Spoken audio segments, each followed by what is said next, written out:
People always say the days leading up to your wedding are supposed to be magical, the happiest, most exciting time of your life. For me, those days turned into the darkest I've ever experienced. I had been with Rachel for 4 years. When I proposed, it felt like the natural next step. She said yes with tears in her eyes, and I thought I was the luckiest man alive. We spent a year planning the wedding, venue, catering, guest list, everything. I poured my heart and savings into making sure it would be perfect. But fate had other plans.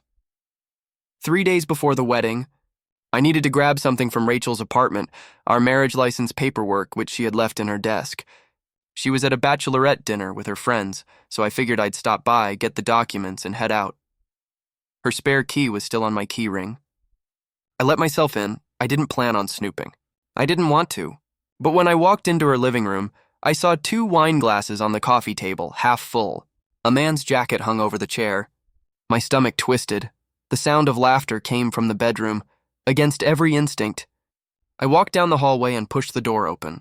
There she was, my bride-to-be, half-dressed, tangled in sheets with a man I recognized instantly. Her coworker, the one she had always insisted was just a friend. My heart stopped. They both froze when they saw me. Rachel's face drained of color. She scrambled to cover herself, stammering, "It's not what it looks like." I laughed bitterly. "Really? Because it looks exactly like what it looks like." The man slipped out quietly, avoiding my eyes. Rachel started to cry, reaching for me, babbling excuses, how it was a mistake, how she was drunk, how she didn't mean for it to happen. But none of it mattered. I left without another word. The image of her betrayal burned into my mind. The next day, I sat alone in my apartment staring at our wedding invitations. Dozens of people had bought plane tickets. The venue was booked. The flowers, the cake, the photographer, everything was set. Canceling would mean losing thousands of dollars, not to mention the humiliation of explaining why. But marrying her after what I saw? Impossible. So I made the hardest decision of my life. I canceled everything. I called the venue, the caterer, the band. Most deposits were non-refundable, but I didn't care. I sent a mass email to all our guests. The wedding has been called off. Thank you for understanding. And then I braced myself for the storm. Rachel showed up at my door, sobbing, begging me not to cancel. She admitted the affair, but swore it meant nothing. She promised it would never happen again, that it was just a moment of weakness. But I looked her in the eye and said, "If this is what you do days before our wedding, then I've already seen the future. And I want no part of it." Her tears didn't move me.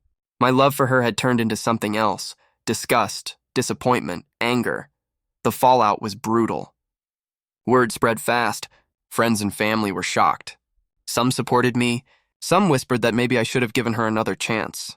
But most agreed I had dodged a bullet. Rachel, on the other hand, became the subject of gossip at her workplace. Her reputation took a hit when people found out she had thrown away a wedding for a fling. The man she cheated with? He wanted nothing to do with her once the truth came out. In trying to have both worlds, she lost everything. It took months to heal. I won't lie. There were nights I lay awake wondering what I did wrong, what signs I missed, how I could have loved someone who betrayed me so easily. But eventually I realized her choices had nothing to do with me. They were about her weakness, her selfishness, her inability to commit. And in a twisted way, I'm grateful I found out before the wedding. Because as devastating as it was, it saved me from years of lies and heartbreak down the road. I discovered my fiancé cheating just days before our wedding. So I canceled everything. And though it broke me in the moment, it was the best decision I ever made.